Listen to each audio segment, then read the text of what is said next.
What's up? Respect everyone. It's still the great teacher, and I still am, I guess. I was supposed to post this 2 days ago to somewhat live up to the purpose of this being shared to you guys in general. Um, but although I have recorded something, I wasn't in it. Like I don't feel like that's something worth sharing the way that I presented it. But this time, maybe I figured it out already. Maybe I can word it better now. And I'm sorry if I'm still stuttering. I'm not speaking a lot during the break because all I do is just lay down, play games and read and, scroll all over the internet. But I figured it would be nice to somewhat talk about something that brought you here in the first place. So um, I always check on my memories on Facebook because now I always trace back to where I was, not because I would like to dwell on the past and all that kind of stuff, but I want to trace back so that I could see how far I've gone. And crazy as it is, 3 years ago, December 19th, 2020, I just randomly posted this status on Facebook saying, Great teacher Alcantara. No context at all. And a lot of people liked it, hearted, or whatever you call those reactions on the internet, but not everyone got the context on where it came from. What's the meaning of the great teacher Alcantara in the first place? Well, to give you a brief history, hopefully it's brief compared to the one that I recorded before.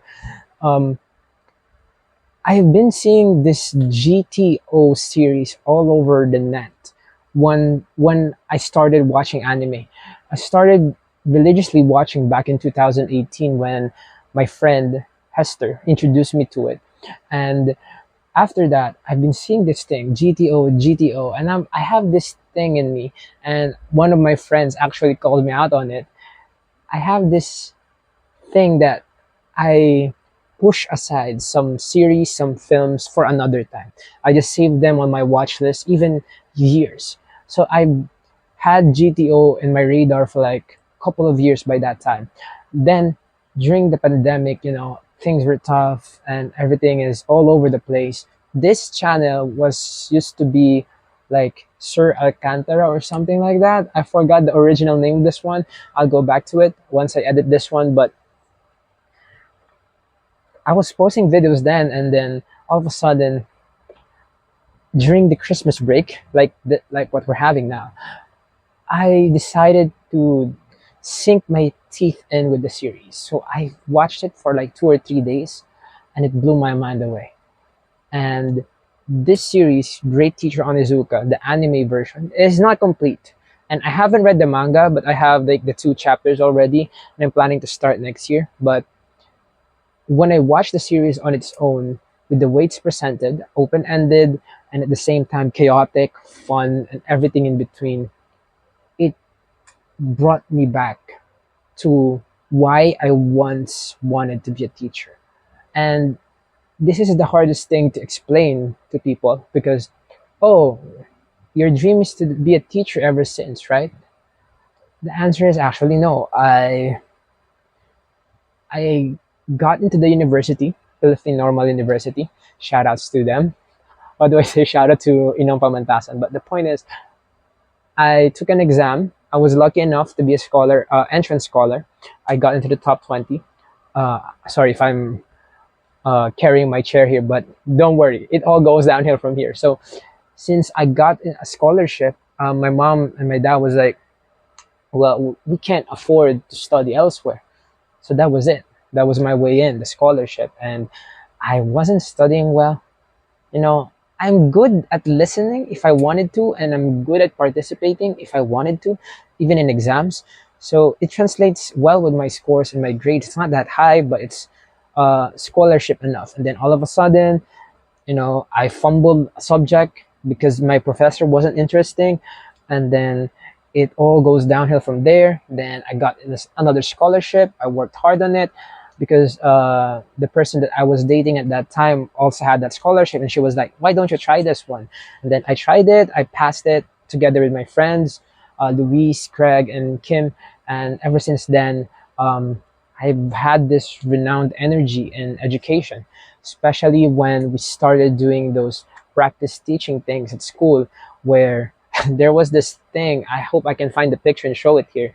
Um, this is one of my attitudes back then. I don't really care, to the point that I didn't wash my clothes, my uniform, and I have to wear a uniform to get into school. So what I decided to do was get my old uniform back in high school. I was like in fourth year college this time, so it was really like small for me. And then at the same time, there's a patch of the high school that I went to, and I wore that uniform to school. I was hiding it with my bag so that I won't be called out or asked to leave. So I'm good at hiding things, in the university, and we have strict guards at that time. But anyway, I got in, and there was this thing wherein my professor was asking us to do a demonstration teaching without any preparation. And one of my friends struggled to do hers. And it's normal because pressure and all that kind of stuff. And those kind of things is where I thrive, where I excel. Those spontaneous things that became like what I am today. And I was like, can I try to do this? And I discussed the Cartesian coordinate system in less than 5 minutes. And the rest is history. My professor liked it. My friends were like, yo, where did that come from? And ever since then, I was like, I think I got this.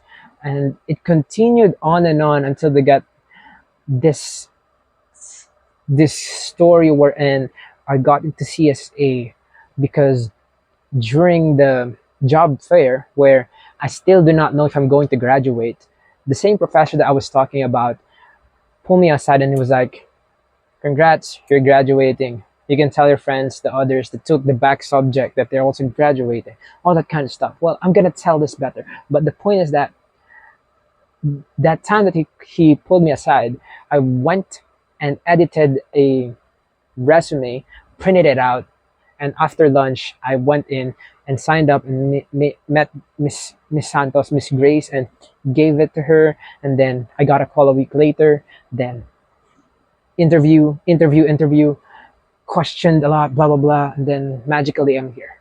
So those stories are for another time. The thing here is that my first year was something that's chaotic, and I have to be honest, there I was young. I was 19 when I started teaching, and it's not a rare thing because a lot of people graduate early too, not just like me. It's just that I was assigned to grade 9, and my students at that time were like 15, 16, 14. So when they found out how old I was, they were like, oh, this guy is young, he's like our brother. So there was a struggle with setting this line between us, but we figured it out and we were like getting the groove. And then pandemic happened, it all cut short, but I'm glad that I got to celebrate the last day of school with them properly. In a way, it was filled with tears and all that kind of stuff, but now they're all grown up and all that kind of stuff. Then, pandemic and stuff like that, I almost swore. But the point is that it's been a chaotic ride, and to the point that when the pandemic happened, I didn't know what to do. Like, I have this kind of trajectory. It's like Penepono. Yeah, I'm gonna discuss it with you guys next meeting. But the point is that it's all up, down, up, down. And then during the pandemic, I was like, I need to do something else. I want to do something else. But then GTO, when I saw that person, I was like, I'm literally him. And wait, before you guys cancel me with that one, of course, not those cancelable things, okay? I just did the same crazy things that he did. I wasn't really a good student. I cut classes a lot. I even cheated on an exam where I asked my friend to do it for me, which was also mentioned here with Ryuji helped out on Izuka on an exam. But unlike him, I failed that exam instead. That's why I mentioned earlier I had a back subject. My friend took that exam and I still failed. So probably that's karma hunting me down, and I had to work my ass off to graduate on time. So yeah, things happen for a reason. And all those crazy things that I've done, I see it in Onizuka, and I also saw that this chase wherein I don't want to be just a regular teacher. And I saw in him how he somewhat expresses these things that he wants his kids to learn in different ways. And that was the thing that I took from the series, not the other things that you cannot do in real life. You cannot do those things. But I I have this thing in me and I'm like, my subject is mathematics. It's not for all the kids. They don't really like it much. So I was like, how can I get those students that are not mathematically inclined to get into the subject? That was my goal. And man, it was a wild ride. Ever since that day, December 19, 2020, the year after, I became different, became more open to the kids. It's a double edged sword. I'll explain later, but I've been more close to them through learning more about them, learning what they like, what they appreciate, and using those things in order to somewhat incorporate them into the lessons. And, you know, to my grade 8 students before, especially the first year, you saw me try out different things and it's not that good. But then the next year, now you're the same students, grade 10, you saw me try some other things that some of you guys pretend to not remember, but some of you guys remember the craziness, not the lessons, which I get. It's normal. But then the next year after that, it got better and better. And I'm like, I'm getting the groove of it, wherein I'm using lessons where I incorporate Among Us. Oh God, it's so weird. The memes, right? Among Us. I even incorporated like relations and functions with K-pop, anime, and all those kind of things. And then incorporate the idea of like I was supposed to put it in Love is War completely and all that kind of stuff. Cartesian plane, the one that I discussed earlier, like the one thing that I mentioned, I love teaching that lesson. And by the third year, I was discussing it using Koro Sensei, Assassination Classroom, and then word problems, linear equations using Jujutsu Kaisen characters and their stories. So I'm incorporating stories with the lessons. And it's what I learned from Onizuka, like incorporating different things, different activities to somewhat teach students. And it doesn't work all the time. Just like him, he doesn't get what he wishes all the time. And that's what I like about it. What I like about the great teacher on Nizuka. That's why I have a poster on it of him. It's the thing that pushed me to try and try. And I fail a lot, I have to be honest. And the funny thing is, the last academic year, it was my first time on actually being an advisor, like a full blown advisor. And the craziest thing is that I got the class that Onizuka got. The the I'm not gonna say this in a negative way, the worst of the worst in terms of the craziness. But I'm proud of how those students did well on their academics with all their performances, how they improve their behavior during that time.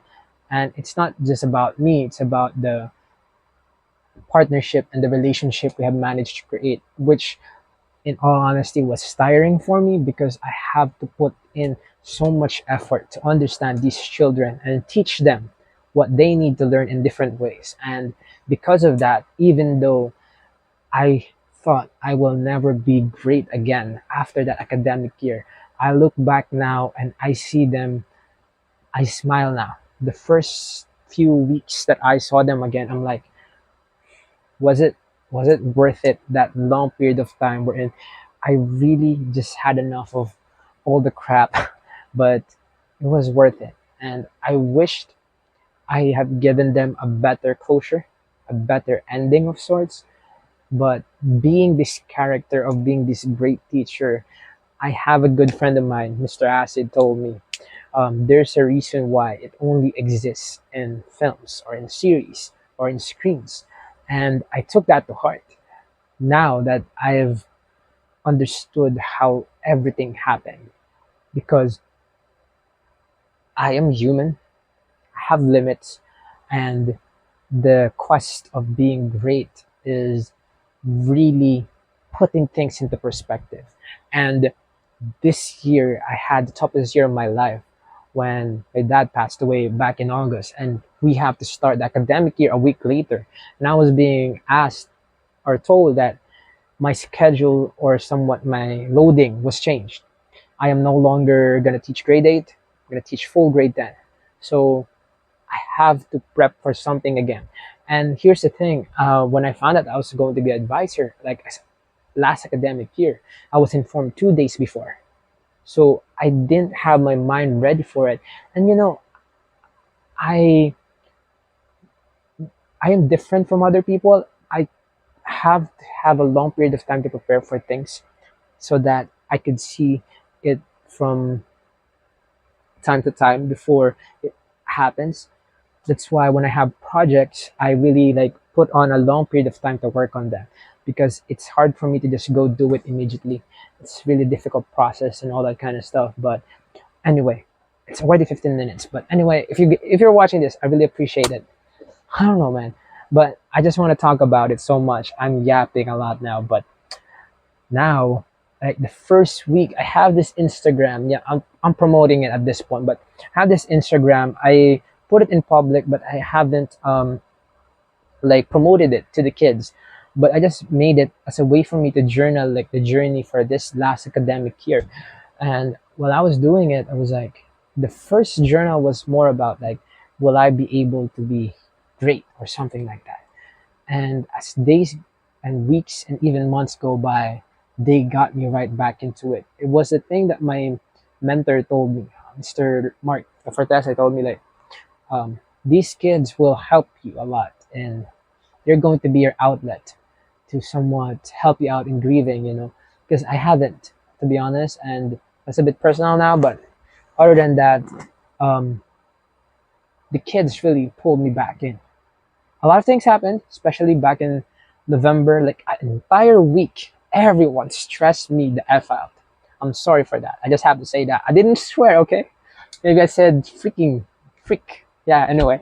But I was so stressed out. And a lot of things were happening at that time, like the preparation for the Lit Fest, and the kids were all over the place. It's so chaotic.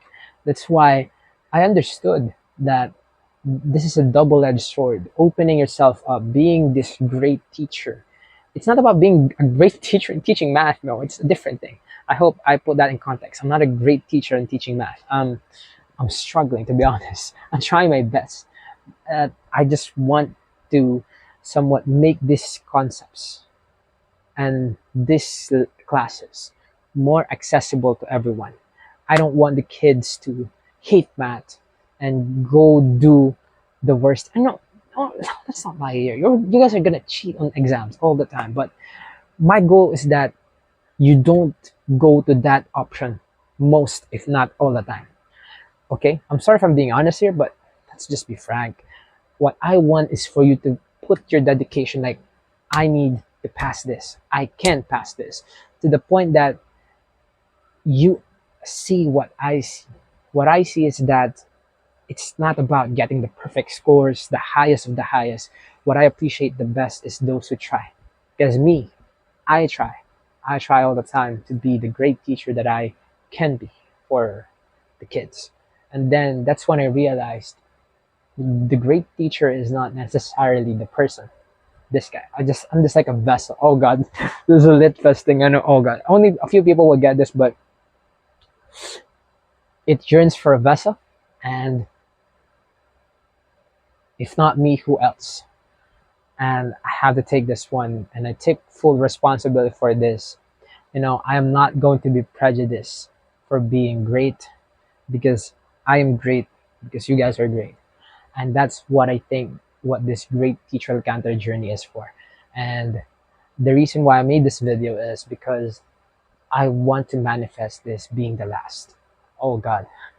There's a part of me that I want to stay one more year, because I know I'll be in grade 10 again, and I want to handle my first advisory again.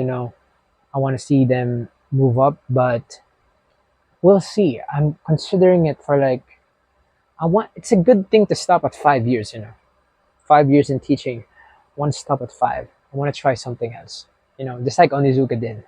He went somewhere else. I think I want that ending, and of course,